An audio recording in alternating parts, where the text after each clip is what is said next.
আমি কি বাবা আমরা গরিব মানুষ, তুই যাইস না, তোর 2টা বাচ্চা আছে, বউ আছে, আমার ঘরে দেখবো কে? এই মেয়ের বাসা জায়গা না পেলে আমি কই থাকতাম। বাড়তি অনুদান পাওয়ার লোভে দুর্ঘটনায় পঙ্গু ছেলেকে বৈষম্য বিরোধী ছাত্র আন্দোলনে আহত যোদ্ধা সাজাতে এই মায়ের অভিনয় সিনেমার গল্পকেও হার মানায়। ভাগ্য ভালো, হয়তো বা আমার গায়ে গুলিটা লাগে নাই। 3-4 গজ দূরে একটা লোকের এই জায়গা দিয়ে গুলি ঢুকে এইখান দিয়ে বের হয়ে গেছে। এসএসের পাইপ দিয়ে বাড়ি মেরে আমি পড়ে গেছি, তারপর পিঠে একটা বাড়ি মারে। পঙ্গু হওয়া যুবক যে ঘটনার বর্ণনা দিচ্ছেন সেটা যে বানানো গল্প কোনোভাবেই বুঝতে পারবেন না কেউই। নিজেকে আন্দোলনের যোদ্ধা পরিচয় দিয়ে বৈষম্য বিরোধী ছাত্র আন্দোলনের অন্যতম সমন্বয়ক সার্জিস আলমের কাছ থেকে নিয়েছেন অনুদানের নগদ 50,000 টাকা। একটি এনজিও থেকে নিয়েছেন সেলাই মেশিন, করাচ্ছেন ফ্রি চিকিৎসা, এমনকি জুলাই শহীদ স্মৃতি ফাউন্ডেশনের কাছ থেকেও নিয়েছেন লাখ টাকা। অথচ তার অভিযোগ আবেদন করেও পাননি অনুদান। এটা ঘটছিল আপনার মোহাম্মদপুর এই ময়ূর ভিলার সামনে, সেটা 4 তারিখ। তো আমি 4 তারিখে হাসপাতালে গেছিলাম, কিন্তু হাসপাতালে রাখে নাই। তো 5 তারিখে পরে যখন বিকেলবেলা গেছি তখন আমাকে ভর্তি করানো হয়েছে। আমি জুলাই ফাউন্ডেশন ওইখানে আপনার আবেদন করা আছে, এখন আমি ওইটা পাই নাই। ডিজাইন, এলিগেন্স, বিউটি, সেরা পণ্য সবার জন্য জেভিকো। সরকারি সহায়তা পাওয়ার লোভে আরেকটি গল্প বানান রাসেল। তার দাবি একটি টেইলার্সে চাকরি করতেন তিনি।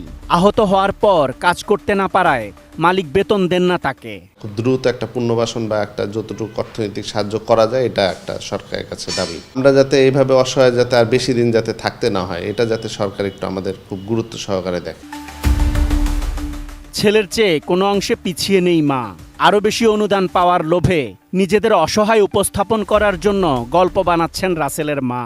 ঘরের বাসা বাড়ি ছাড়ি দিছি, ও আহত হওয়ার পরে মেয়ের বাসায় উঠলাম, গ্রামে চলে যাবো। আমি কি করবো, এখানে তো আমি ভাড়া দিয়ে থাকতে পারতেছি না, ছেলের চিকিৎসা চলতেছে না। আমাদেরকে যেন একটু থাকার কোনো ব্যবস্থা করে দেয়, এই আমাদের কাছে সরকারের কাছে আমাদের আবেদন।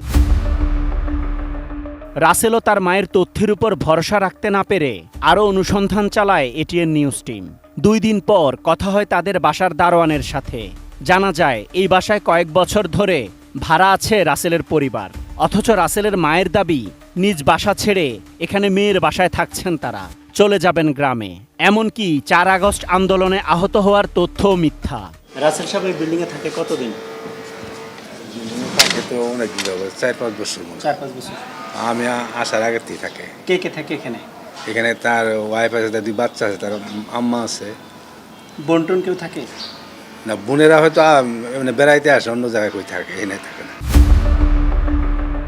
রাসেলের ব্যাপারে আরও তথ্য জানতে রাজধানীর মোহাম্মদপুরের নূরজাহান রোডে মুনেম টেইলার্সে যায় এটিএন নিউজ টিম, যেখানে চাকরি করতেন তিনি। সেখানে গিয়ে দেখা যায় টেইলার্স বন্ধ। কথা হয় পাশের দোকানের কর্মচারীদের সাথে। জানা যায় রাসেলের আরেকটি প্রতারণার তথ্য। নিজেকে একজন কর্মচারী দাবি করলেও তিনি নিজেই মুনেম টেইলার্সের মালিক। রাসেল সাহেব জি। উনি এখন কোথায় আছে জানেন কিছু? উনি ওনার বাসায় আছে। আসে নিয়মিত এখানে? নিয়মিত আসে, মাঝে মাঝে আসে। মাঝে মাঝে। এই টেইলার্সটা উনি কবে দিয়েছে? এটা প্রায় 3 বছর। 3 বছর।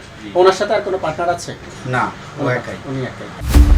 পাশের দোকানের কর্মচারীরা জানান 5 আগস্ট দুপুর পর্যন্ত দোকানেই ছিলেন রাসেল।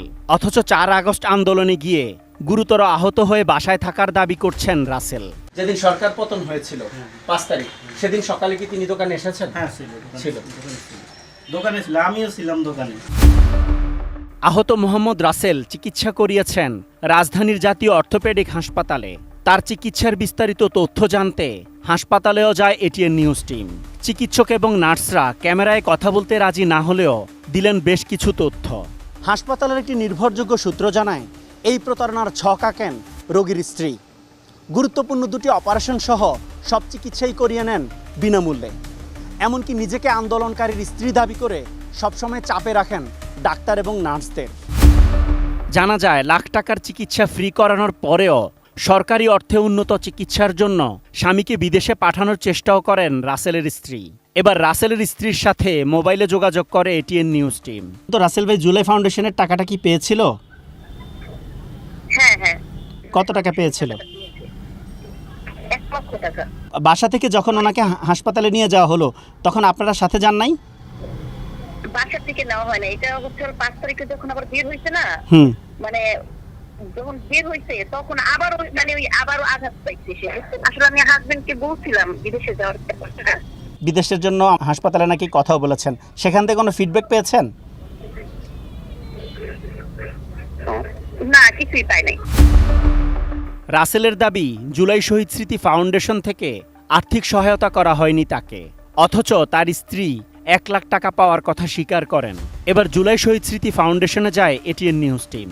ফাউন্ডেশনের ফোন থেকে কল দেয়া হয় রাসেলের নাম্বারে, দেখা যায় তার ভিন্ন রূপ। রাসেল ভাই, আপনি কি আমাদের ফাউন্ডেশন থেকে আর্থিক সহায়তা পেয়েছেন?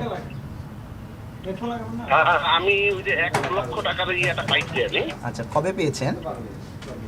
এটা পাইছি আপনার আরো মনে হয় 20-25 দিন বা মাসখানেক।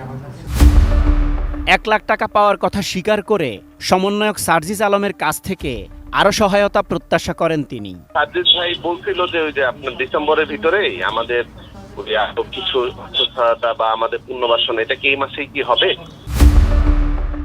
এরপর আবারও মোহাম্মদপুরে রাসেলের বাসায় যায় এটিএন নিউজ টিম।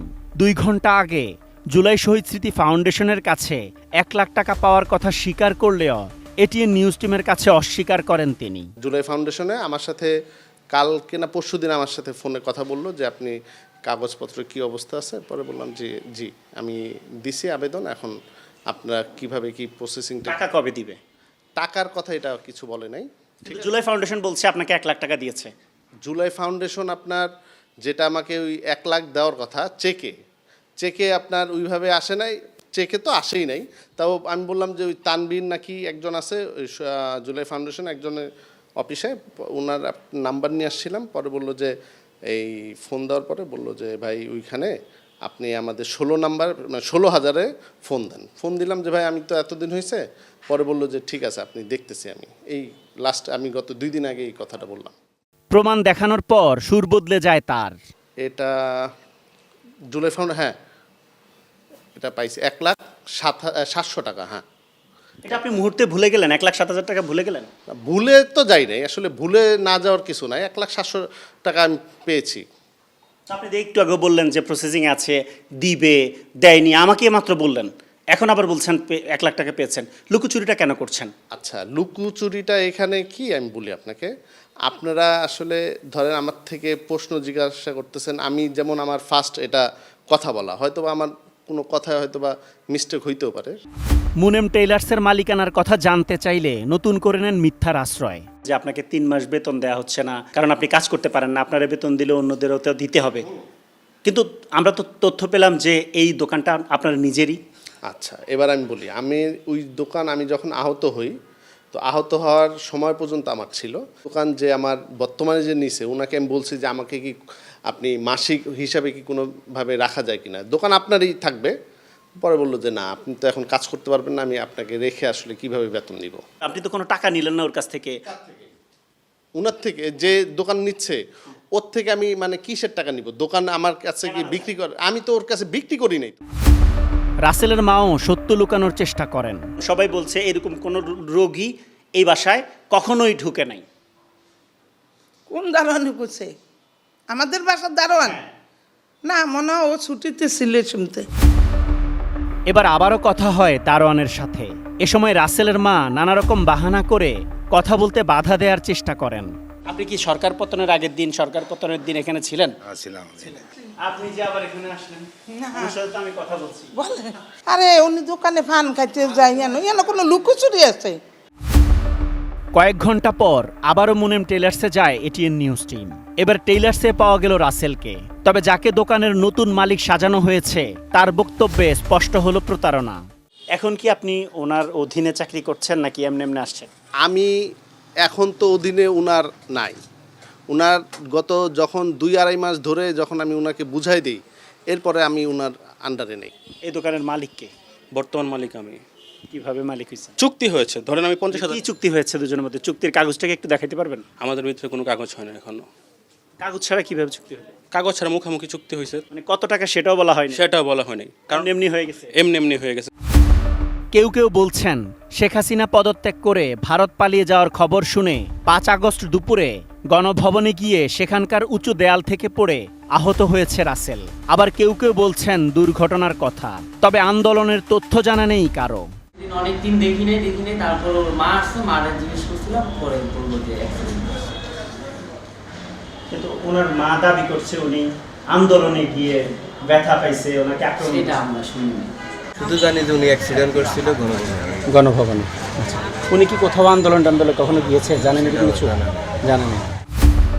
জুলাই শহীদ স্মৃতি ফাউন্ডেশনের প্রশাসনিক কর্মকর্তা জানান, রাসেলের বিরুদ্ধে দ্রুত ব্যবস্থা গ্রহণ করবেন তারা। আমরা ইতিমধ্যে এই ব্যাপারটা অবগত হয়েছি এবং এই নিয়ে আমরা আলাপ আলোচনা করতেছি এবং তার বিরুদ্ধে আমরা অচিরেই আইনানুগ ব্যবস্থা গ্রহণ করব এবং যে টাকা আমাদের ফাউন্ডেশন থেকে নিয়েছে সেই টাকা আমরা উদ্ধার করার ব্যবস্থা করব। এ বিষয়ে বৈষম্য বিরোধী ছাত্র আন্দোলনের সমন্বয়ক মাহিন জানান, শেখ হাসিনা পদত্যাগ করে ভারত পালিয়ে যাওয়ার খবর শুনে গণভবনে গিয়ে আহত কেউ আন্দোলনকারী হিসেবে বিবেচিত হবেন না।